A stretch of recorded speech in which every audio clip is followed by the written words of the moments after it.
Ang kwento ng buhay ni Rene Clert Bobet Baterbonia ay isang kwento ng pagsusumikap, tagumpay mula sa kahirapan, at isang pangarap na naudlot ng maaga dahil sa isang trahedya.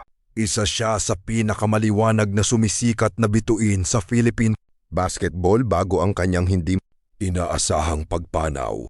Narito ang mahahalagang bahagi ng kanyang kwento. Simpleng simula. Galing sa mahirap na pamilya, si Bobet ay lumaki sa bayan ng Talacogon, Agusan del Sur. Ang kanilang pamilya ay dating benepisyaryo ng Pantawid Pamilyang Pilipino program ng DSWD. Ginamit niya ang basketball bilang paraan upang matulungan ang kanyang pamilya at makaahon sa hirap. Pag-angat ng kalidad ng buhay dahil sa sipag ng pamilya at sa kanyang mga nakuhang oportunidad sa sports. Opisyal na naka-exit ang kanilang pamilya sa 4PS program noong Enero 2025 matapos maabot ang antas ng self-sufficiency. Karera sa basketball at mga tagumpay, kasaysayan sa palarong pambansa. Habang nag-aaral sa Ateneo de Davao High School, pinamunuan niya ang Davao Region para makuha ang kauna-unahan nitong kampyonato sa basketball sa palarong pambansa.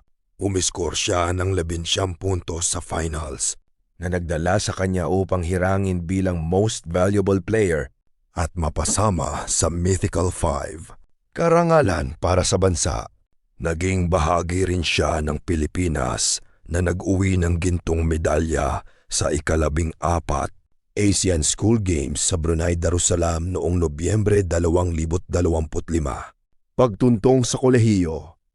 Dahil sa kanyang pambihirang talento, nakuha siya ng Ateneo de Manila University Blue Eagles bilang isang premyadong rookie para sa UAAP. Pangarap niyang makatuntong sa profesional na liga sa hinaharap.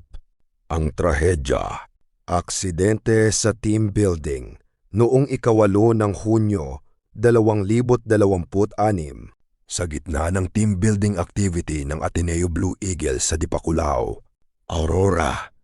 Nasawi si Baterbonia kasama ang kanyang Nigerian teammate na si Divine Adili dahil sa isang aksidente sa pagkalunod. Hustisya at investigasyon, ang kanyang maagang pagpanaw ay nagdulot ng labis na pighati at kontrobersya. Naglunsad ng investigasyon ang Department of the Interior and Local Government at PNP-CIDG hinggil sa posibleng pananagutan sa kaligtasan ng mga manlalaro na nagresulta rin sa pagbibitiw ng head coach na si Tab Baldwin. Huling hantungan at legasiya. Huling pamamaalam noong ika-24 ng Hunyo 2026. Inilibing si Bobet sa kanyang hometown sa Talacogon Memorial Park sa Agusan del Sur na dinaluhan ng libo-libong tagahanga, pamilya at mga lokal na opisyal. Posthumous Award. Ginawaran si Baterbonia ng pamahalaang panlalawigan ng Agusan del Sur ng prestihiyosong Dato Lipos Makapandong Award bilang pagkilala sa kanyang inspirasyon, kahusayan at karangalang dinala niya sa probinsya.